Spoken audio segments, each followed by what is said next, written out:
Bueno, en mi papel de representante institucional de la Facultad de Ciencias Sociales, para mí es un gusto presentar a Ellen Kelsberg, a ver si lo pronuncié bien, que se desempeña como profesora, como dice allí, del Departamento de Medios y Comunicación de la London School of Economic and Political Science, y además es directora del programa de posgrados. Bueno, era ahora bueno, entonces, de varios magísteres, pero está bien. Fue sobre medios de comunicación y maestría de medios de comunicación global, ¿no? O sea, como verán, me leí el currículum. Bueno, pero a mí me interesa, más allá del currículum, de la presentación formal, decir algunas cosas de los intereses de investigación que me quedé enganchada con el currículum de ella, ¿no? Cuando lo iba leyendo, pese a que no es mi tema de investigación, lo que ella desarrolla, ¿no? Por ejemplo, sus líneas de investigación son medios de comunicación y vida cotidiana, que me parece un tema estratégico para en la actualidad, las TICs, tecnologías de la información y comunicación, y la temática de inclusión digital de diversos grupos de población. Y yo acá me quería detener simplemente para hacer una reflexión y darle paso a Ana Liguar, y que para mí este tema de la inclusión digital es un tema estratégico en América Latina, y sobre todo en América Latina y en otros continentes subdesarrollados, ¿no?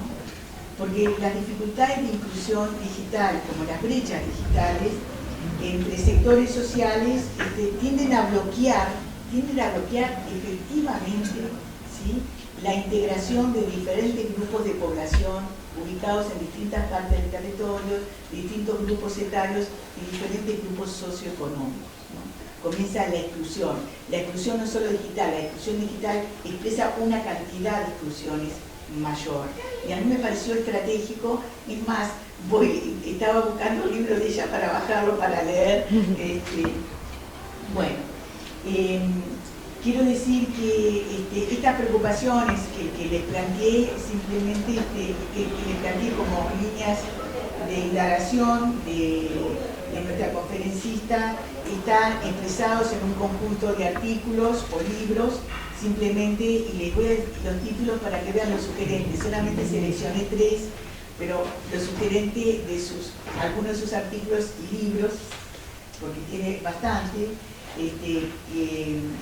que es, miren los títulos y nos hace recordar, nos hace revivir en clave moderna, digamos, temas de agenda de las viejas ciencias sociales, ¿no? Entonces, por eso lo planteé. Hay un artículo que es de autoría exclusiva de ella, que es la relatividad social de la exclusión digital. Y me acordaba de un sociólogo, ¿no? O sea, 2 puntos. Aplicar la teoría de la privación relativa a las desigualdades digitales. Esto es una teoría vieja, ¿no? Entonces, realmente cuando lo leía dije, que era como revivir bajo parámetros modernos temas que las ciencias sociales y la sociología siempre tenían en agenda. Otro artículo es una comprensión matizada del uso y no uso de Internet entre adultos mayores. Y lo último, que este es el libro que estoy intentando bajar, intenté bajar para mirarlo de Internet cuando iba preparando la presentación, es las desigualdades en la alfabetización digital, ¿no? Definiciones, medidas, explicaciones e implicaciones políticas. ¿Qué significa tener analfabetos digitales? Me lo preguntaba cuando leía el título. Para cerrar mi introducción, solo me resta agradecerle a nuestra invitada por brindar una conferencia en esta casa de estudios. Así que muchas gracias, Helen, por estar aquí. Bueno, muchas gracias. Agradecemos entonces a la doctora Carmen Minaglia, que es nuestra decana y que además también tiene su larga trayectoria en investigación en temas que tienen que ver con las políticas sociales, y bien interesante esta lectura de la no especialidad, ¿no?, de las TIC. Y le quiero dar la palabra a Cristóbal Cobo, para que ustedes ya conocen, que es el director de la Fundación Ceibal, que también entonces convoca junto con la ANI. Ustedes saben que queremos agradecer, por cierto, a la Fundación Ceibal, a la Agencia Nacional de Investigación e Innovación, porque Ellen Helsper vino para la escuela de invierno, donde organiza el Ceibal, y tuvieron la amabilidad, la gentileza también de compartir esto con la Universidad de la República y con un grupo más amplio, pero también con investigadores que, bueno, que por distintos motivos no participaron de la escuela de invierno y que podemos, gracias a eso, bueno, tener este placer de tener a Ellen hoy. Sí, bueno, muchas gracias por el espacio. La verdad creo que es un privilegio poder escuchar a Ellen. Como Neymar, ¿no? Un buen jugador, hay que compartirlo porque hay que sacar provecho de la salud, por supuesto.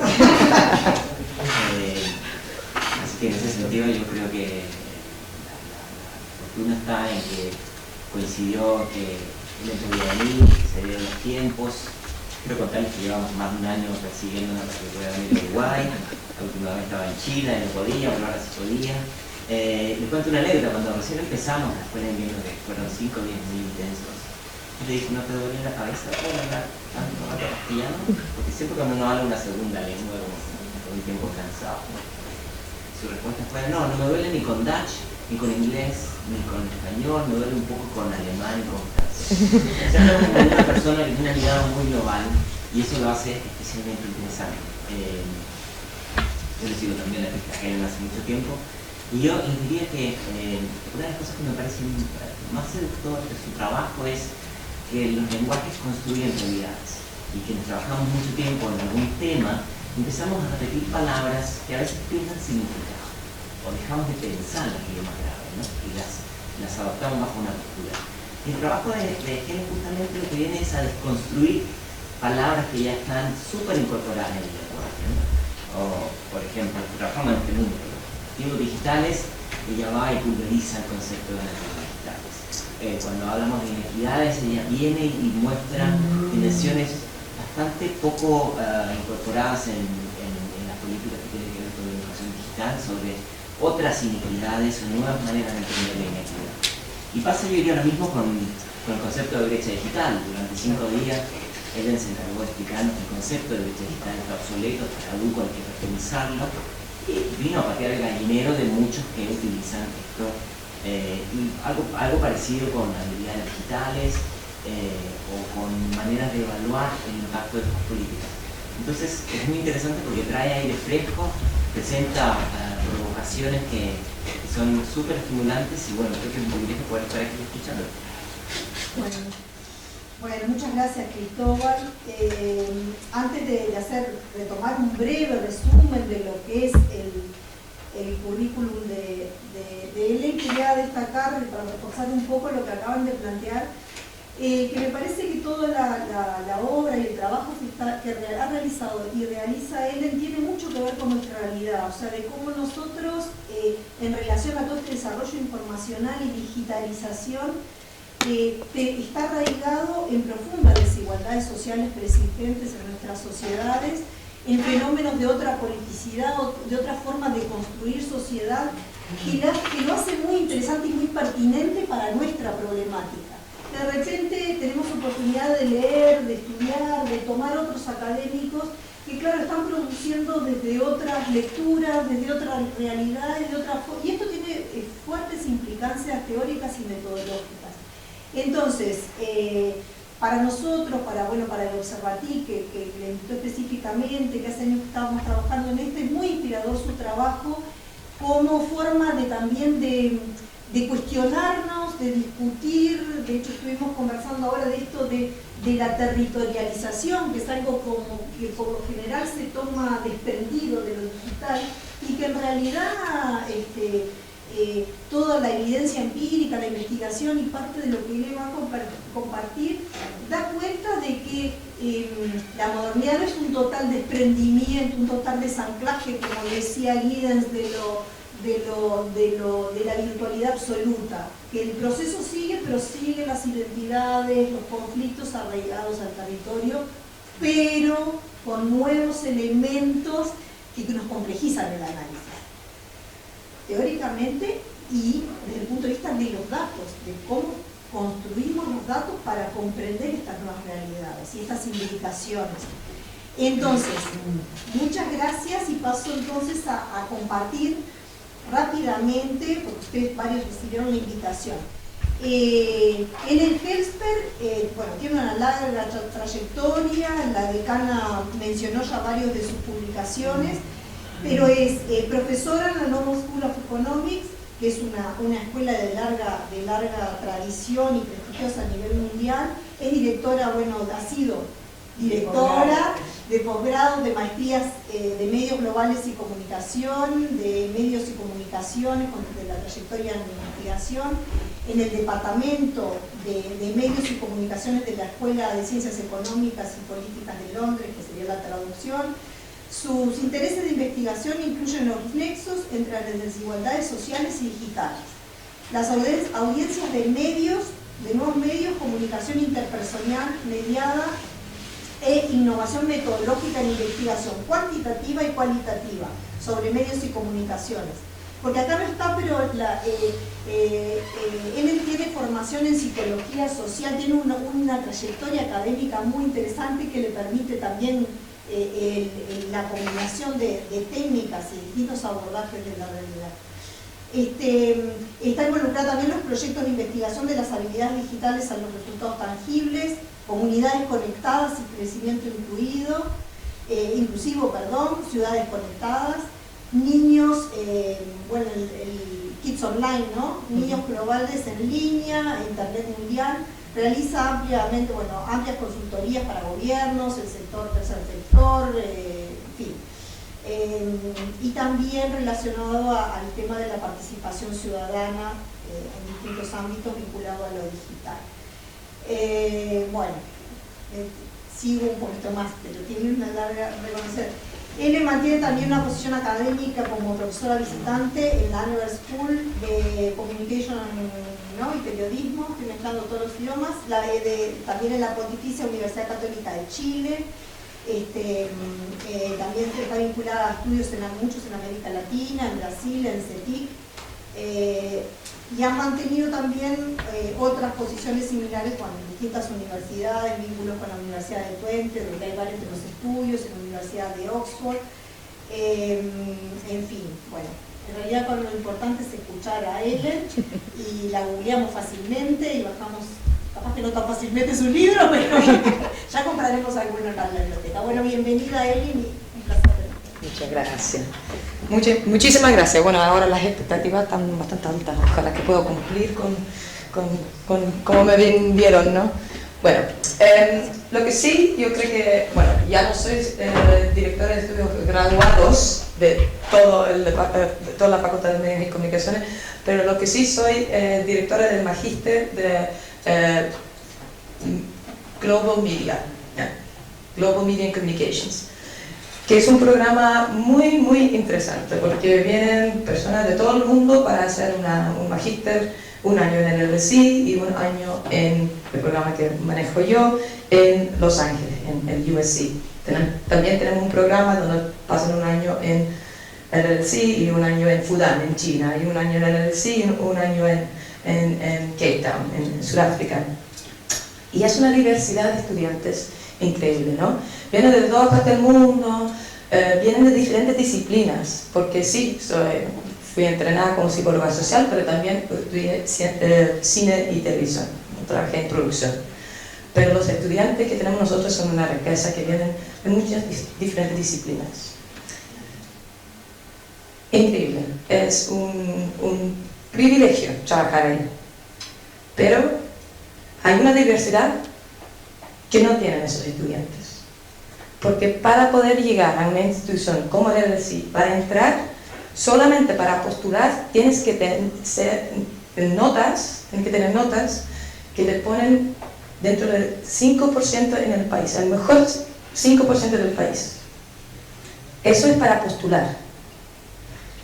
Entonces imagínate para un programa así, que nosotros tenemos como 60 estudiantes, a mí me llegan postulaciones del 5% con las mejores notas en todos los países del mundo y seleccionamos como 1 de cada 10 postulaciones.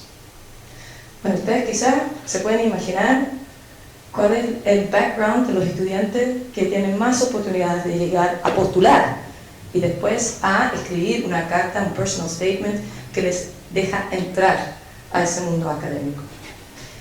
Y una de las cosas que yo hago con mis estudiantes es justo eso, en darse cuenta, como en gozar en esa diversidad, pero also en crear conciencias de que las experiencias de ellos no son parecidos a las experiencias del mundo, ¿no? Son una parte muy pequeñita. Y esto solo, también son estudiantes que están muy involucrados, todos tienen, así que quieren cambiar el mundo, quieren eliminar la pobreza, todas esas cosas. Son estudiantes que tienen un buen corazón, ¿no? Pero no se dan cuenta. Y eso es relevante para el tema de lo que voy a hablar. Porque como ya me introdujeron, dijeron como mi especialización es los vínculos entre la desigualdad digital y social, o la vulnerabilidad social digital. Y de lo que yo voy a hablar hoy día son como que hay patrones globales, que vemos cosas que ocurren en todas las partes del mundo, en como todas las generaciones y todas esas cosas. Pero las explicaciones para esos patrones difieren dependiendo de dónde estamos. Y ahí ojalá que será una historia interesante y que piensen a pensar también un poquito en su propia situación, ¿no? De dónde vienen, de qué tan representativo es su vida diaria, porque de eso voy a hablar hoy día. No cómo es la sociedad, no cómo es el individuo, pero cómo es la vida que vivimos nosotros. Nosotros nos vivimos como individuos, ¿no? No somos aislados, no somos así como vivimos en una cueva filosofiando sobre la vida en general. Y tampoco vivimos en la sociedad. Oye, en este caso muchos de ustedes viven en Uruguay, pero su vida diaria no es en Uruguay, es en la calle, en la casa, en el trabajo en el que vivimos, ¿no? Entonces eso es como un poquito el background de lo que estamos haciendo, de lo que yo voy a hablar.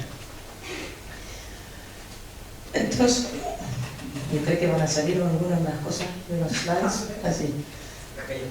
Está cayendo el agua en parte del mundo. Bueno, por lo menos Latinoamérica. Nosotros estamos seguros, no vamos a decirlo así. Yeah. Okay. Entonces, las desigualdades sociodigitales. Y yo ya, incluso Cristóbal ya dijo que yo no hablo de brechas digitales, hablo de desigualdad sociodigital. Tampoco hablo de desigualdad digital, porque para mí esta es la parte importante. La definición sería que desigualdades sociodigitales existen cuando hay diferentes sistemáticas en oportunidades y capacidades que individuos de ciertos grupos tienen de transformar acceso a habilidades digitales y uso de las tecnologías en resultados tangibles en su vida diaria. Y para esta charla lo clave es, yo creo que no sé si, ¿ni siquiera? Sí. Es esta palabra, sistemáticas. Una persona no está en el sentido de excluido digitalmente si esa persona no usa las tecnologías. Pero cuando hablamos de la desigualdad, lo que hablamos es que continuamente, históricamente, son personas como esa persona con mismas características que siempre quedan atrás en ciertas áreas. Entonces eso es sistemático. Entonces yo no puedo mirarte y decir, bueno, tú no tienes habilidades digitales, entonces tienes una desventaja digital. Hablamos un poco de por qué eso es el caso. Son diferencias sistemáticas. Y el modelo que estamos usando, y disculpa a los que ya lo han visto, que estaban en el Winter School, sé que hay algunos de ustedes aquí, pero voy a hablar rápidamente del modelo que usamos para el proyecto de From Digital Skills to Tangible Outcomes y Connected Cities. Es que nosotros cuando hablamos del mundo digital lo vemos como, no como una cosa aislada, ¿no? que las tecnologías están construidas por personas, como las que tenemos acá, carne y hueso, ¿no? Y que esas personas que diseñan las tecnologías viven en un mundo que ya existía con sus culturas, con sus políticas, con sus estructuras económicas. Y entonces el mundo digital no se puede ver separado. Y por eso tenemos que tomar en cuenta de que en ese mundo en que vivimos y que hemos vivido por muchos siglos, individuos tienen ciertos recursos económicos, personales, culturales, sociales, y que históricamente, como en todas las sociedades, han habido desigualdades en esas áreas, ¿no? No todos somos igualmente ricos o pobres, todos tenemos las mismas redes sociales, los contactos sociales, hay desigualdades. Y no importa si una persona tiene algunos más amigos que el otro, el problema es que si sistemáticamente ciertos grupos tienen menos de esos recursos. Eso significa que hay un sistema que está en contra de ese grupo, que va a ser mucho más difícil para esa persona de obtener esos recursos porque viene de ese grupo, no porque no le interesa o porque... Entonces esos recursos, o la falta de esos recursos, pueden crear barreras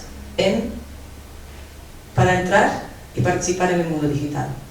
Y hablamos rápidamente, porque no es el objetivo de esta charla, pero tengo que decirlo o contarlo porque si no el resto no tiene mucho sentido, que hablamos primero del primer nivel de la brecha digital, que hablamos del acceso y las actitudes, las motivaciones como la percepción de las tecnologías.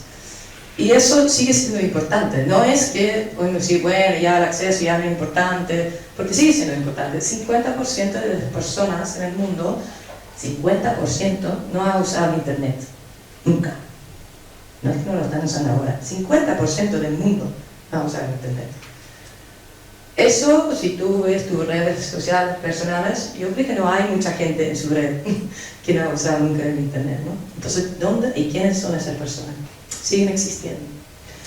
Tampoco hay, y por eso no estamos usando la palabra brecha ya, también hay gente que tiene acceso, pero ese acceso no le da mucho. Hay una diferencia enorme en tener un puro móvil, o tener un móvil y un laptop y un tablet y un computador en la casa y uno en el colegio, uno con velocidad alta, tener la plata para tener el último upgrade y cosas así.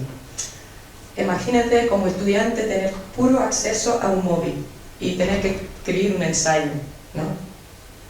Eso no te va a resultar muy bien. Y si todo el sistema de educación está basado en escribir ensayos, no vas a llegar más allá. Y es porque tienes acceso, pero tienes un acceso que no te da la calidad de participar. Bueno, eso es el primer nivel de desigualdades digitales. El segundo nivel es el de las habilidades y el uso. Y van juntos, ¿no? Que tú tienes habilidades que te permiten usar la tecnología de cierta forma.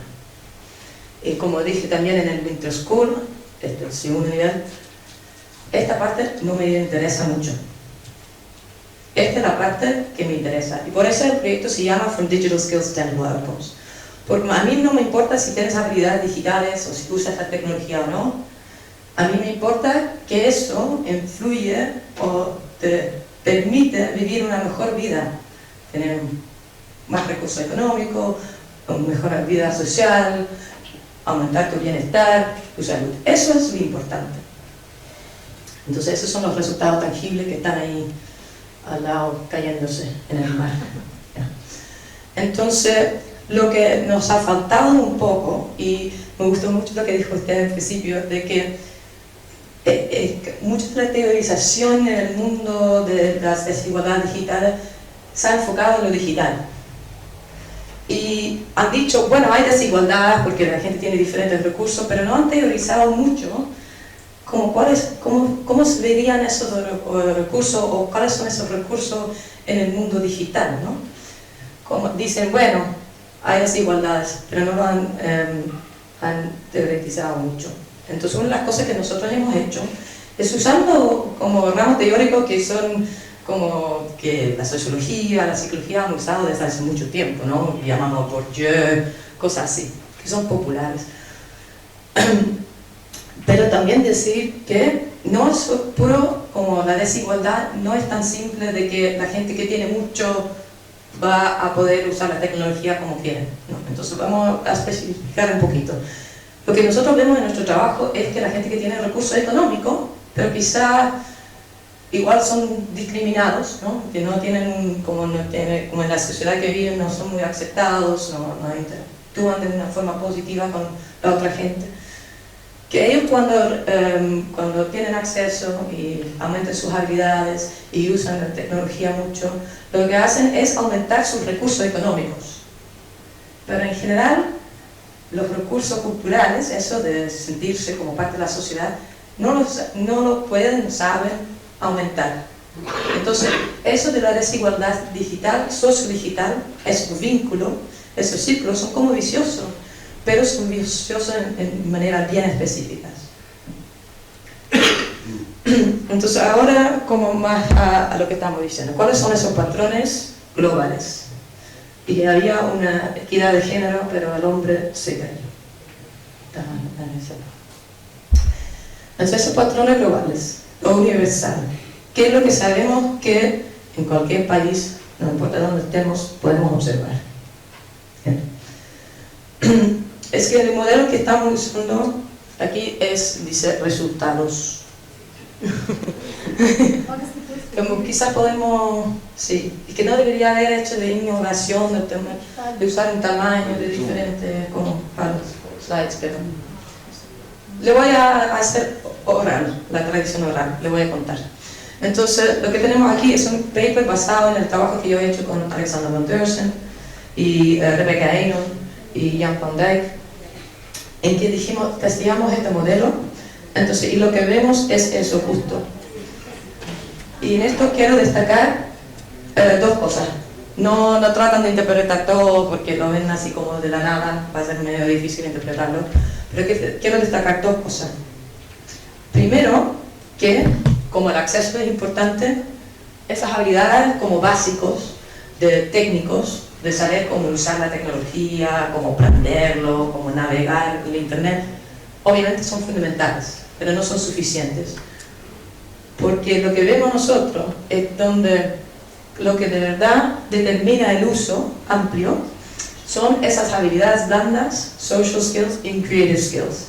Eso de no solamente usarlo como pasivo, pero ser activo como usuario, crear, participar, interactuar. Y eso tiene beneficios mucho más allá del uso creativo y social. La gente que tiene esas habilidades digitales de poder interactuar y crear contenidos obtiene también muchos mejores resultados económicos, culturales, personales. Lo vemos en todo ese tema de salud. Lo que vemos, porque esto es el modelo que testeamos para el campo de resultados económicos, ¿no?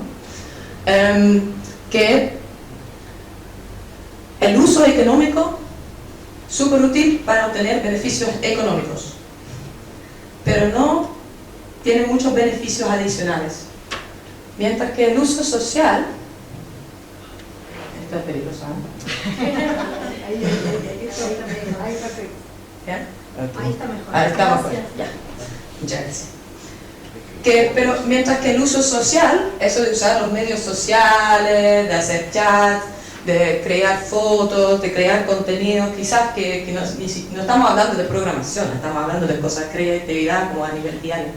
Esos tienen beneficios en todos esos otros campos también. Obviamente tienen beneficios principalmente sociales, si estás interactuando, pero también tienen beneficios económicos. Entonces, cuando estamos hablando de eso, estos son patrones generales. Y eso son ventajas cumulativas, porque ya esas mismas personas que tienen esas habilidades, que son más sociales y creativos, después usan la tecnología para cosas que son más sociales y creativos, entonces van a tener beneficios que van mucho más allá. Entonces son cumulativos y secuenciales. Las desventajas también son cumulativas. Y este es un paper que no está publicado, entonces por favor no traten de bajarlo de internet porque no existe. Pero esto es como un preview, ¿no? Estamos trabajando en este momento, hicimos el análisis.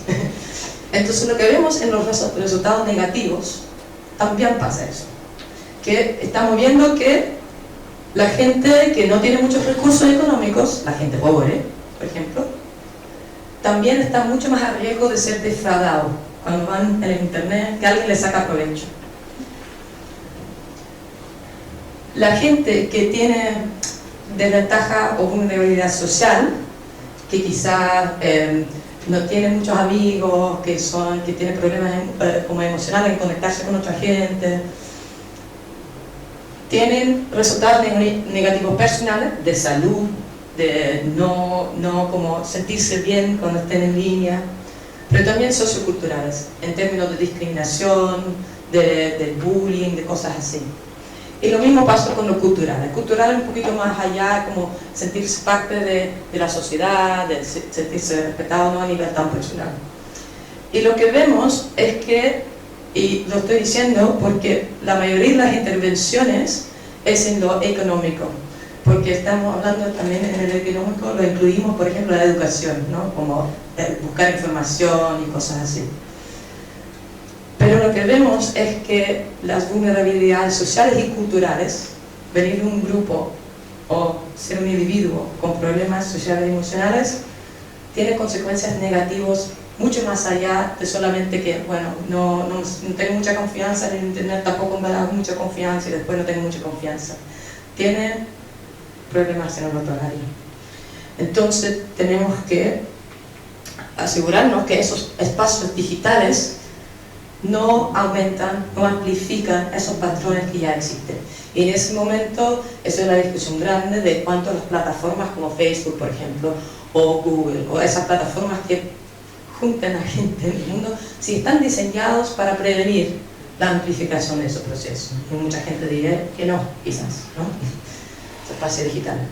Otra cosa, tanto a nivel del individuo, podemos hablar de recursos a recursos, esos campos correspondientes. Lo vemos también a nivel de países, que los países que han tenido muchos recursos económicos usan y saben sacar provecho de la parte económica mucho de la tecnología. Construyen como empresas, diseñan la tecnología.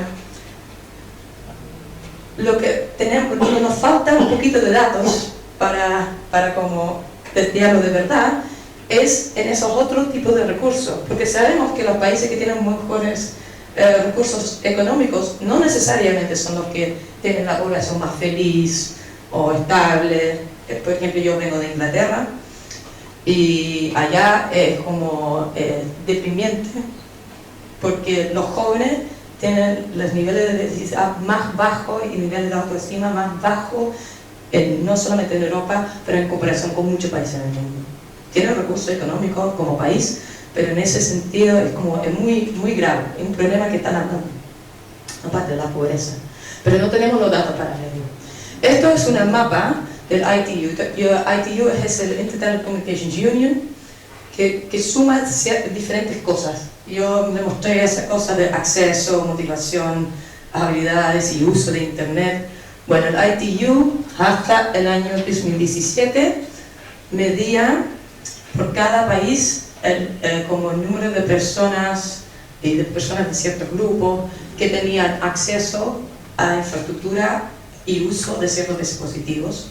También tenían una cosa que lo llamaban habilidades, pero la verdad es una medición de cuántos niños estaban en colegio, no de habilidades digitales. Entonces en el año 2008, trabajando con ellos, con un grupo internacional de investigadores, lo cambiamos. Entonces a partir de este año, todos los países que quieren ser parte de ese mapa tienen que medir habilidades digitales.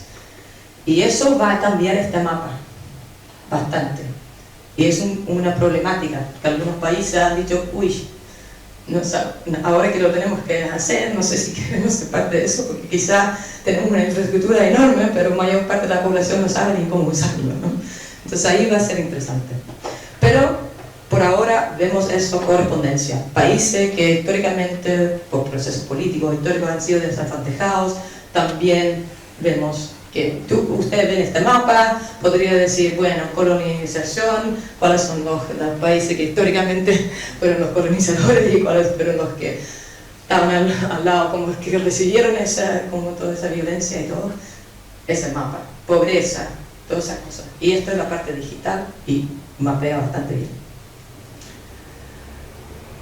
Entonces, voy a tocar en esto, porque no he hablado mucho, pero les quiero mostrar esto porque quizás para conversaciones que si alguien me quiere pedir. Entonces nosotros hemos visto en las políticas públicas cómo diferentes países en Latinoamérica, porque aunque el paisaje en Latinoamérica es bien similar a algunos países que tienen más recurso digital que otro, pero es bien similar. Y aquí vamos en la dirección de explicaciones locales, ¿no? Las políticas públicas que tienen son bien distintos. Entonces han llegado casi a la misma situación de desigualdad digital, o lo que sea, pero por diferentes caminos. Entonces, lo que vemos acá, Argentina, Brasil, Chile, México, Uruguay, estos son datos un poquito, no son datos actuales, porque fue un análisis de contenido de políticas públicas y qué decían explícitamente en esas políticas, llevando como con un ramo de análisis que nosotros diseñamos.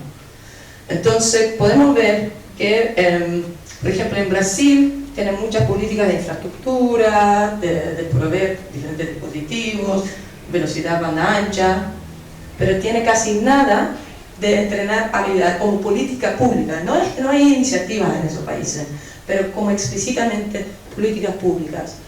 Tienen nada, en Chile tampoco, de campañas públicas de motivación, de crear conciencia de los beneficios dirigidos a grupos específicos, ¿no?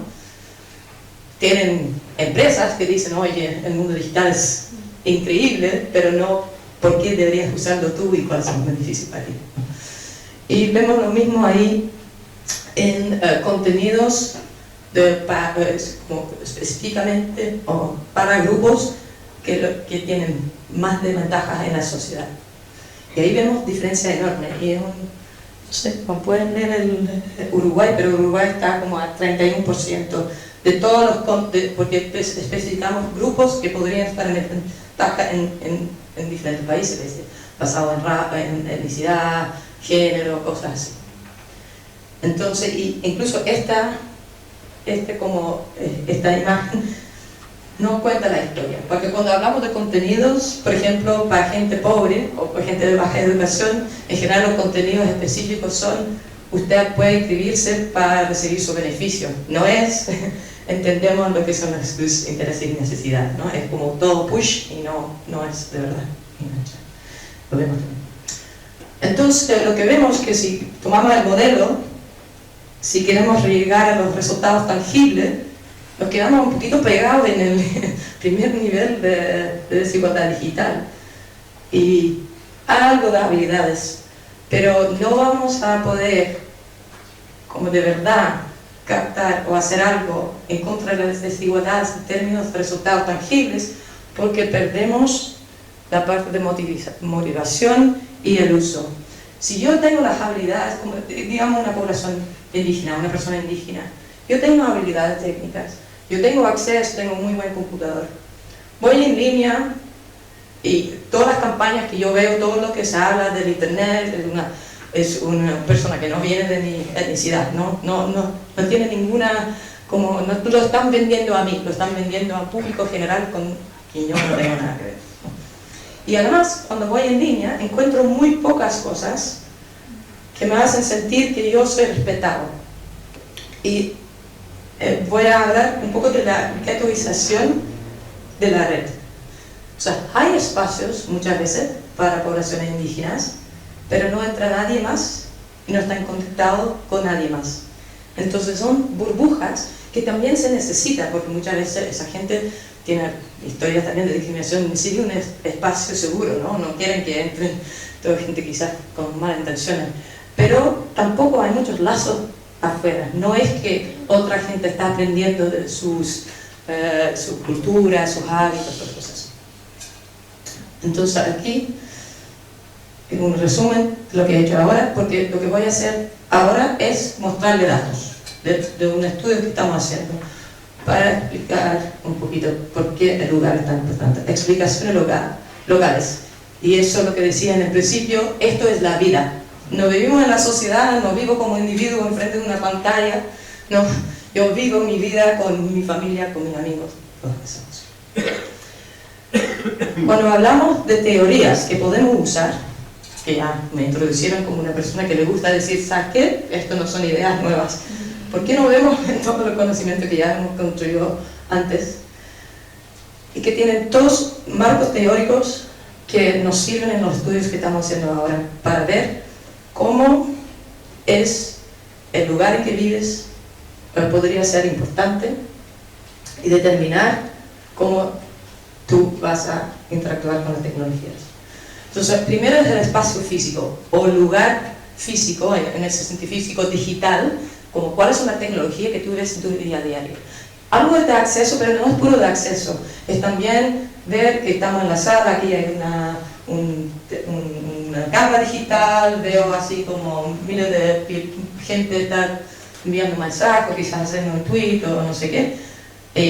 Aquí tenemos un computador, vemos muchas cosas. Incluso cuando nosotros nos usamos, son parte del paisaje. Entonces, esa es la primera parte. El proceso de reproducción, amplificación, tiene su origen en desigualdades históricas localizadas geográficamente. Y esas burbujas, la ghettoización física de ciudades lo conocemos. Tenemos en Latinoamérica que las favelas que junte gente de ciertos recursos, ¿no? Socioeconómicos, culturales. La segregación. Y cuando haya más segregación, menos contacto hay con diferentes tipos de ambientes físicos, y lo que estamos viendo es que esto se replica en lo digital, que un barrio de clase alta en lo digital es muy distinto a un barrio de clase baja o una favela, ¿no? Lo que vemos en la vida diaria. La otra parte es el espacio social, y que los procesos de reproducción son los resultados de las interacciones cotidianas, las estructuras sociales en las cuales los individuos residen, que vivimos. Entonces, no es solamente el espacio físico, la comuna, el barrio, la casa en que vivimos, pero también las otras personas y sus actitudes y sus habilidades y sus usos de la tecnología. Porque una de las mayores maneras en que aprendemos las cosas digitales y comportarnos en un mundo digital es por observación. Ni siquiera por experiencia propia. Pero nosotros vemos a los papás, a nuestros hijos, a los colegas, cuando vamos al café en la esquina, vemos cómo otra gente lo está usando. Entonces, esto es muy importante. Entonces, podrías tener un espacio físico bien similar, pero porque hay personas que tienen hábitos y prácticas muy distintas en ese mismo lugar, tu experiencia va a ser bien distinta. Entonces, eso lo tratamos de investigar. En este momento tenemos 3 lugares donde lo estamos haciendo. Esto es United Kingdom, no tan unido, pero está United, aquí. En esta mapa hay una frontera, hay mar que lo junte. Entonces, esto es el primer proyecto que hicimos, que fue cuáles son las bases de datos que tenemos, y vamos a nivel muy local ver cuáles recursos económicos, sociales, culturales tienen, y cuáles recursos digitales, acceso, habilidades, uso tenían. No teníamos datos para todos, entonces no es que leads no existen, pero no hay datos, ¿no? Entonces, una de las cosas que vemos aquí, que este mapa, que es la posibilidad de que alguien sea excluido en una sociedad digital británica, vemos patrones que son bien similares a lo que yo estaba diciendo. Pero el caso interesante fue esto. Esto es Londres. ¿Ya? Que en Londres hay varios con niveles socioeconómicos muy distintos. Una desigualdad enorme dentro de Londres, de calle a calle a veces. ¿Ya? Y era muy difícil en Londres ver como las características socioeconómicas de la persona o socioculturales de la persona para predecir cómo iban a usar la tecnología.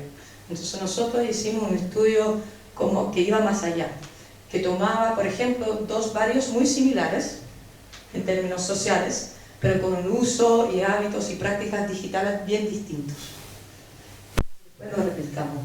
Entonces fue un proceso de usar bases de datos abiertos, que había, lo que podíamos usar.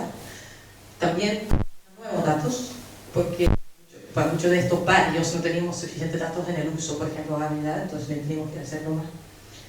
Y también hicimos un trabajo cualitativo. Entonces imagínate que fuimos de Gran Bretaña, el Reino Unido, fuimos a la ciudad, fuimos a datos que describen la comuna, y ahora estamos integrando datos, historias personales de los individuos. No tradují estos porque tenemos que hacer las voces de las personas que se escuchan, ¿no? No quiero traducirlo a otro idioma porque esto es el idioma, el inglés que ellos usan, ¿no?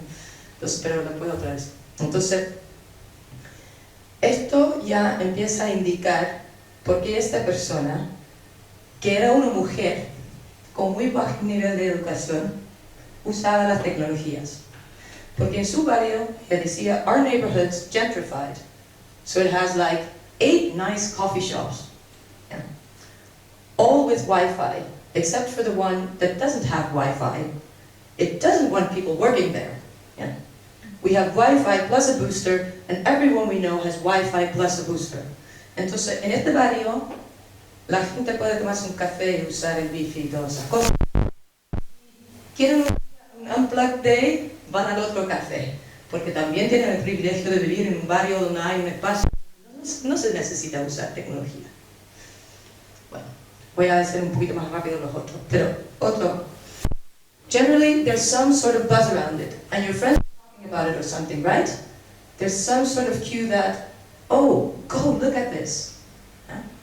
Esto era una persona que vivía en un barrio que no tenía tantos recursos, pero era parte de un club deportivo, es la red social, donde por alguna razón había unos logos de tecnología que siempre estaban andando como dándole links y todas estas cosas.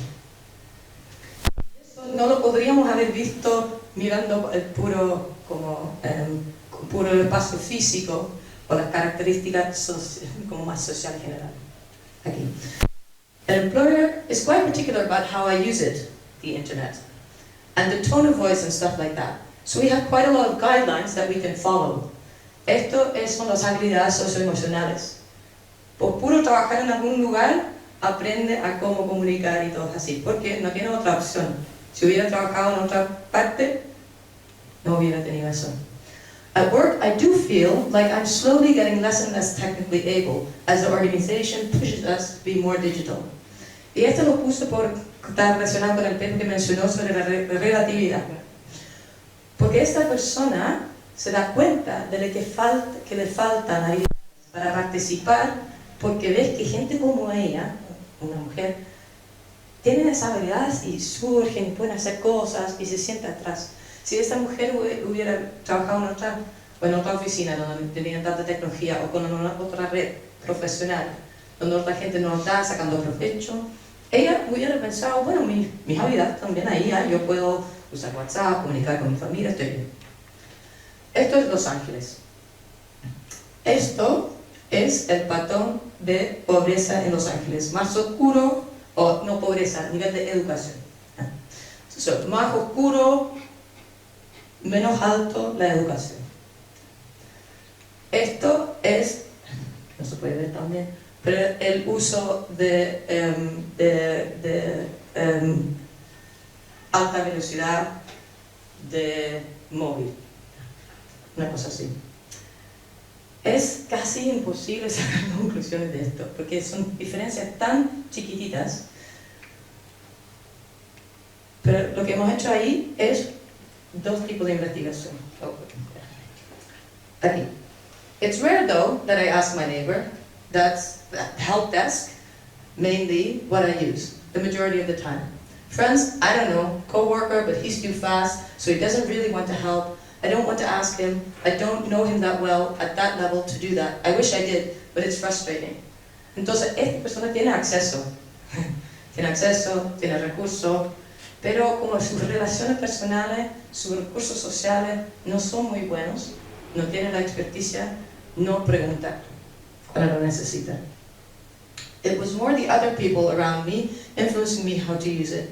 I noticed the change between when I shifted from the people who I was hanging out with in high school to the shift that happens in social media when I was with people in college. Esta es una niña que venía de un barrio muy pobre y lo único que le habían dicho es que iba a hacer, porque ella fue elegida a ir a estudiar en UCLA, que es una de las mejores universidades de ciencias sociales en los Estados Unidos, público. Le habían dicho, va a ser muy duro porque ahí vas a tener que estudiar más, todos los otros niños son inteligentes. nunca le preparaban que era una cultura totalmente distinta lo que venía a ella. Y ella sufrió más con la parte digital, entonces de hecho tenía que crear diferentes perfiles en línea. Entonces empezó a un get recession en el espacio físico digital. Empezaba a separar los espacios dependiendo de con quién estaba interactuando, lo cual significa que la gente del barrio de donde vivía, sus amigos, nunca estaban expuestos a las experiencias que tenía ella, que sí iba a otro ámbito, porque ella la empezó a separar. El tercer espacio que estamos hablando. Schools might have information about how to learn, or jobs always have a sexual harassment class, like an online etiquette class. That is great. But then you go home, and what? You probably don't continue it. Tu papá no quiere hablar del acoso sexual o de cómo eso se expresa en línea. Tuviste todas esas clases, llegaste a tu barrio, se dejó atrás. Ok, último. They, the parents, were never used to using technologies. I would say that they oppose it now. It was more like we were never really bothered with that technology. When I got a job, that's when I started to learn. Y esto es la última parte. Entonces yo he hablado del espacio social, las conexiones que tenemos con otras personas, el espacio físico en términos del barrio y el lugar en que vivimos, el espacio físico digital, virtual, que estamos creando, y el último es el espacio histórico en que hemos vivido y estamos viviendo. Porque no podemos ver a este hombre, que es un hombre, y ver dónde trabaja ahora y los contactos que tiene ahora, el espacio físico en el que está ahora. Lo que determina su interpretación de la tecnología y el uso es el espacio histórico, en el sentido de dónde creció, cuáles fueron los hábitos de su papá, quizás no ahora, porque su papá ahora también está usando la tecnología, pero desde la infancia. Entonces, esos son los 4 niveles del modelo con que estamos trabajando. Y voy, porque ya estamos pasando un poquito de tiempo, hicimos un específico sobre todas estas cosas en Skid Row. No sé si saben, pero en Los Ángeles, en el centro, hay 17.000 personas viviendo en la calle, en una cuadra de uno de los departamentos más ricos, en la calle, no son en casas, o no tienen vivienda permanente. 17.000. Entonces una comuna en sí misma tiene infraestructuras, tiene relaciones, tiene diferencias de poder, todas esas cosas. Y ahí hemos estudiado cómo esa historia, como el espacio histórico, el espacio físico y cómo lo ocupen, el espacio social, lo están usando. Y en eso estamos, entonces no lo puedo compartir más porque no tenemos más datos.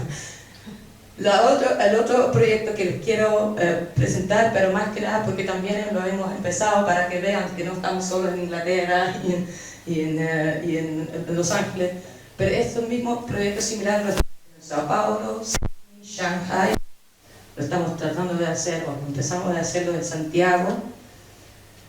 Y en Sao Paulo, esto es el precio de las viviendas en Sao Paulo, y esto es la velocidad de banda ancha. No tenemos tantos puntos, pero es un mapeo casi exacto, si lo dice, ¿ya? Entonces en Sao Paulo ya estamos viendo que eso como la relación entre los digital son muy fuertes, pero, y eso, con eso voy a terminar un poquito las charlas, la verdad es que no me interesa encontrar lo que ya esperemos. ¿Ya? La verdad que los datos que dicen, bueno, porque estamos, perdón, cagados, ¿no? Porque ya la gente que sea pobre va a ser pobre en el futuro. No. La razón por la cual estamos haciendo este proyecto es porque ofrece una oportunidad de hacer una cosa que no se puede hacer con otro tipo de metodología. Eso es encontrar casos excepcionales, encontrar los casos que tienen muy bajos recursos socioeconómicos, pero tienen habilidades, quizás ni siquiera tienen tan buena infraestructura, pero tienen habilidades y usos innovadores o incluso básicos. O al revés, tenemos varios en que tienen todo lo que podrían querer en el mundo digital, pero no tienen ninguna como efecto social. Entonces estamos enfocando en áreas que son muy parecidos en inclusión social, pero difieren en inclusión digital, porque ahí están los aprendizajes, ¿no? ¿Cuáles son esas diferencias? Podemos sistematizarlas. Causal Time Series Analysis, comparar el análisis de un barrio que tiene el mismo punto de partida, pero llegaron a otra cosa. Entonces tienen el mismo perfil socioeconómico, tienen el mismo perfil digital. 2 años después, por ejemplo en Inglaterra hemos hecho 2 años, como varias, como mediciones también en Ángeles. 2 años después, un área creció, otro área no creció. Y ahí podemos ver qué cambio viene primero. Un cambio digital, un cambio social. Y ahí podemos ver que quizás hay oportunidades de crear cambios sociales con ciertos tipos de intervenciones digitales.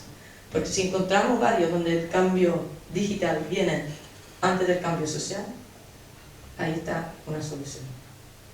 Entonces, esto de inclusión inesperado es como la base de todo eso.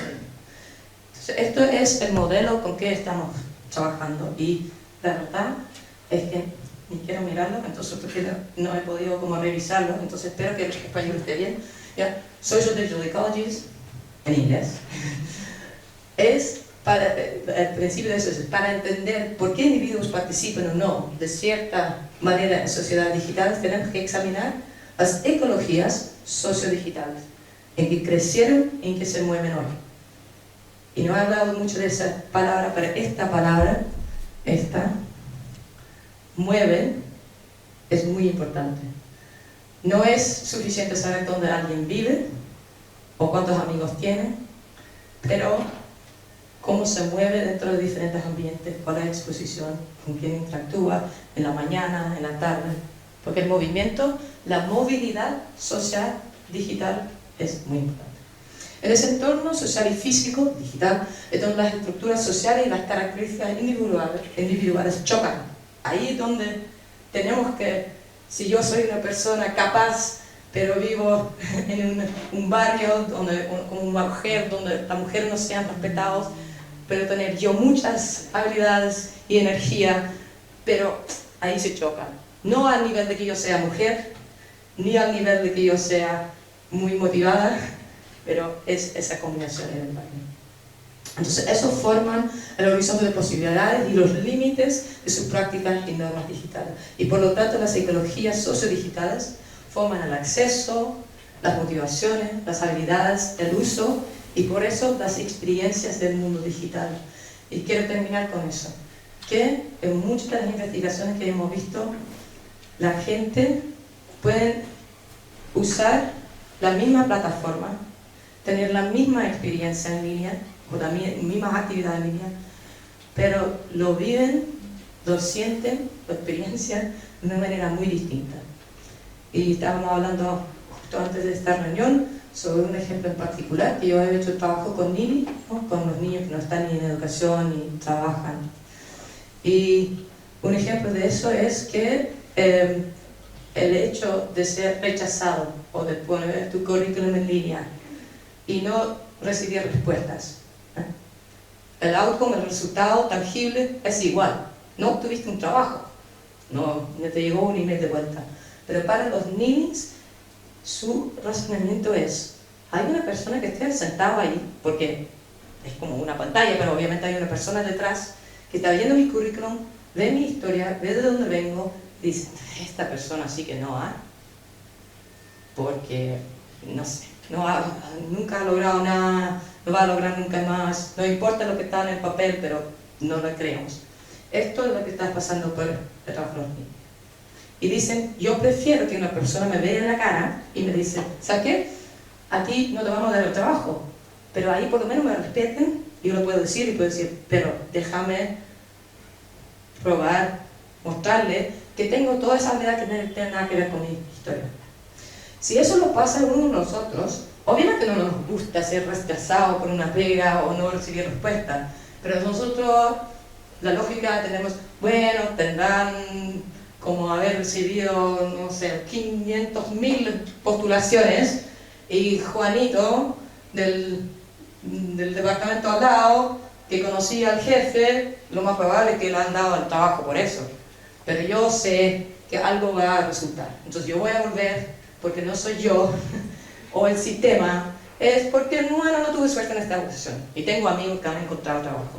Entonces el mismo resultado, el mismo uso, tiene esa sensación de vivencia muy distinto. Y la única manera en que vamos a poder entender por qué es eso y por qué alguna gente entra en el mundo digital y después se siente rechazado y sale, es si usamos como un modelo más ecológico, donde entendemos de dónde viene la gente y sistematizarlo, teorizarlo. Para eso les dejo, y aquí están los links a todos los proyectos que han contribuido a este modelo teórico. Gracias.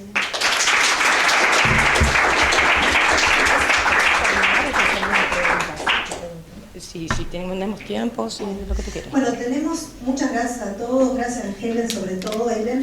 Tenemos unos minutos breves para alguna pregunta, si tienen interés, motivación. Más que de la exposición, si tenías algún proyecto que esté trabajando el tema de la cuestión adictiva de Internet, porque mucho se habla del tema de las desigualdades digitales, la brecha digital y demás. Y lo que hemos encontrado con una colega, con Natalia, en un proyecto que tuvimos en común, haciendo grupos de discusiones con internautas, es un componente adictivo de Internet que ya no representa lo que es el bienestar social de las personas, esas cuestiones que vos decís como productos tangibles de la realidad, sino como no satisfacción a la hora de usar la tecnología. Estoy pendiente de mi celular, estoy pendiente de estar conectado, de tener la internet más rápida, de que me respondan un mail rápido y demás. Entonces queríamos saber si habías tratado toda esa problemática en jóvenes o inclusive, porque bajo el análisis también de la brecha digital, en lo que es la brecha gris, la edad y demás, uno ve que, por ejemplo, los internautas más adultos que quizás utilicen de manera más precaria internet o más lenta o demás, también razonan mucho más, son más conscientes de los efectos estos negativos, ¿no? que vos hablabas, y sobre todo más conscientes de no perder el contacto en copresencia, eso que vos decís, prefiero que me digan no, you're failed en un trabajo, a que me escriban una carta por correo y demás. Entonces queríamos saber si estás tratando esa dimensión en lo que es ese esquema de la desigualdad digital, porque siempre se habla como muy de manera lineal.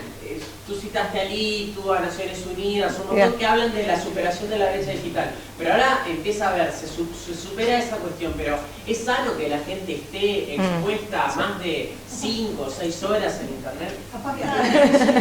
Pero en cuanto a la movilidad social que puede ser generada justamente por la movilidad social digital, en la triada de movilidad social común que hay origen, destino y muchas veces se pone la educación en el medio, ¿crees que justamente este tipo de movilidad digital podría ser un reemplazo o se combina o no sé, qué ideas tenés con ese tipo de triada? Voy primero a como la primera pregunta. ¿Puedo hacer una pregunta? Ya, ok. Que estoy fuera de la temática, pero escuchando y bueno, lo que estoy mirando, si en este paradigma del nuevo mundo de trabajo, ¿sí? de diferentes formatos de inclusión social, si la tecnología, si la incorporación digital, disminuir estas desigualdades, es una estrategia de inversión social importante, ¿no? Y si tenemos una estructura educativa que vaya por ese lado, o estamos muy lejos, al menos en el mundo desarrollado, como espejo. Entonces, primero la pregunta de la adicción. De hecho, no incluí ese slide, pero las personas que me han estado molestando por una semana saben que otra parte de mi trabajo es con eso, ¿no? Porque eso lo que llamaríamos, bajo de este ramo, aunque hay mucha más profundidad de eso, pero los resultados tangibles en el ámbito personal y social, cultural. Pero personal, el bienestar, ¿no? El uso te permite mejorar tu bienestar y la adicción en general no te permite hacer eso. Quiero hacer 2 comentarios acerca de tu pregunta. Uno, el primero es que no es así, que esto es distribuido igualmente entre los jóvenes y definitivamente no veamos que los adultos son mucho mejores en esto. Esa la brecha generacional es uno de los grandes mitos que hay. ¿Por qué? El mito en el sentido tiene alguna razón por esto. Porque han crecido en diferentes ecologías sociodigitales. Pero cuando comparamos un adulto de clase alta con altos niveles de educación, con un adulto de bajos niveles de educación, este adulto con alto nivel de educación tiene mucho más en común con sus hijos y con hijos de familias que son como de ellos, de con una persona de la misma edad de otro nivel socioeconómico. Entonces, eso primero, el mito de la brecha existe, pero existe por varias razones. Mucho más importante que la edad es el nivel de educación, el nivel de contacto social, el aislamiento social, el de no tener, como que en muchas sociedades los adultos mayores no tienen contactos, ese es el problema más grande que tienen. Entonces por ahí también va ese asunto de la adicción, que no tengo el slide, lo podría poner, pero pasa una cosa muy interesante con esa adicción, que lo llamamos outcomes o resultados negativos en el ámbito personal, adicción. Es que cuando una persona aumenta las habilidades por cursos, por entrenar su mismo, ¿no? Las habilidades digitales. Una persona con problemas emocionales, con muchas habilidades digitales, en el sentido de saber cómo usar la tecnología y todo, está a un riesgo mucho mayor que cualquier otro grupo de tener adicción. Esos resultados negativos personales. Del mismo uso. Pueden usarlo como casi las mismas horas, e incluso podrían, alguien mencionó el gaming, ¿no? Cosas así, pueden hacerlo, pero personas con problemas emocionales están a riesgo de no comer, pelearse, aislarse, no tener relaciones sanas. Una persona sin esos problemas emocionales, con el mismo nivel de habilidades y uso de tecnologías, no tiene esos resultados negativos del uso intensivo. Entonces hay que separar un poquito las horas que pasamos enfrente de una pantalla y los resultados, porque no hay obviamente una línea. Y una de las cosas es ¿por qué? Porque las motivaciones, las razones por las cuales usamos la tecnología son distintas, ¿no?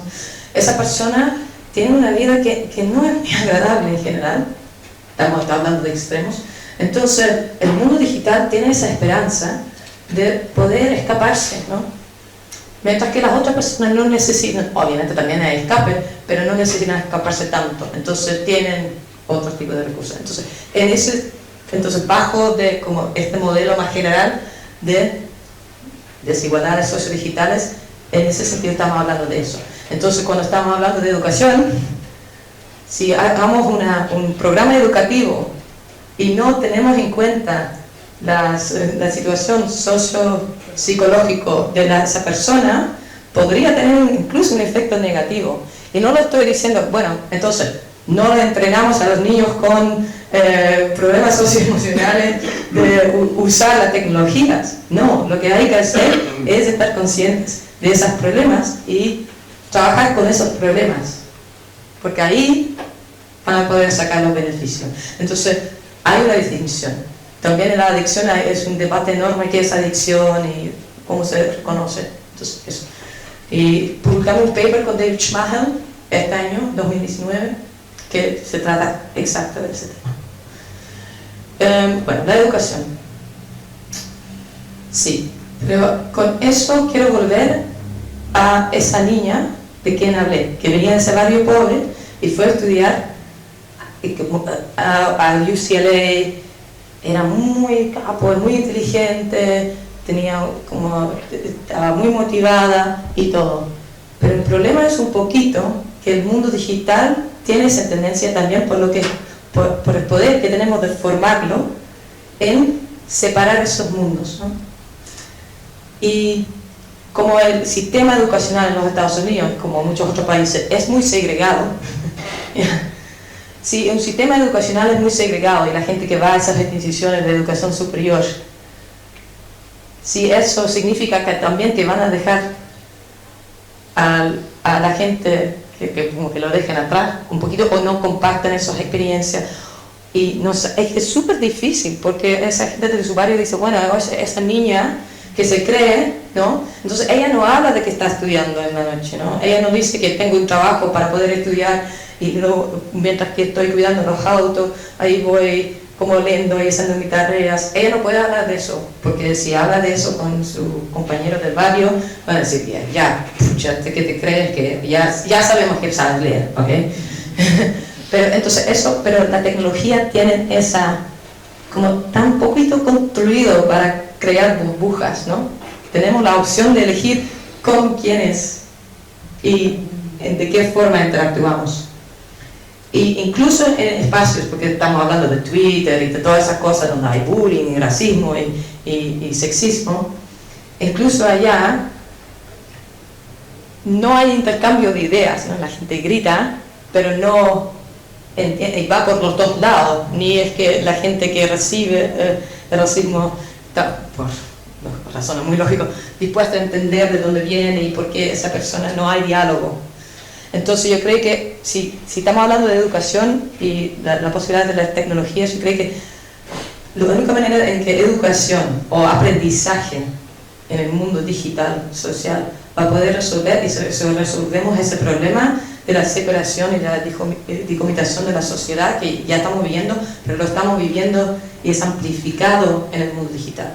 Entonces hay que crear espacios de confrontación, pero como seguro, ¿no? En que podemos intercambiar ideas. Y yo creo que eso es el desafío más grande que tenemos como sociedad, pero como sociedad social digital, más que nada, porque los dos sistemas están así como aumentando al uno al otro, ¿no? Es como un círculo bien vicioso. Entonces, si la educación puede ser una cosa de crear conciencia, de educar a jóvenes, a adultos, de estar conscientes de cuando ellos diseñan espacios o cuando participen en espacios, es su responsabilidad y deber de crear como más diálogo y más comunidad.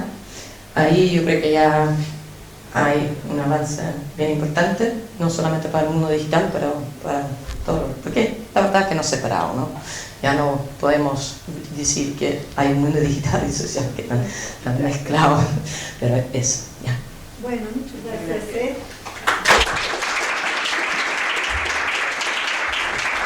Bueno, muchas gracias a todos y todas por venir y gracias a él una vez más que ha trabajado duro esta semana. Esperemos que la próxima vez que venga a Uruguay pase algo más conocido. Así que sí, a conocer Uruguay. Eso, la esperamos, ¿eh? Bueno, gracias. Muchas gracias a todos.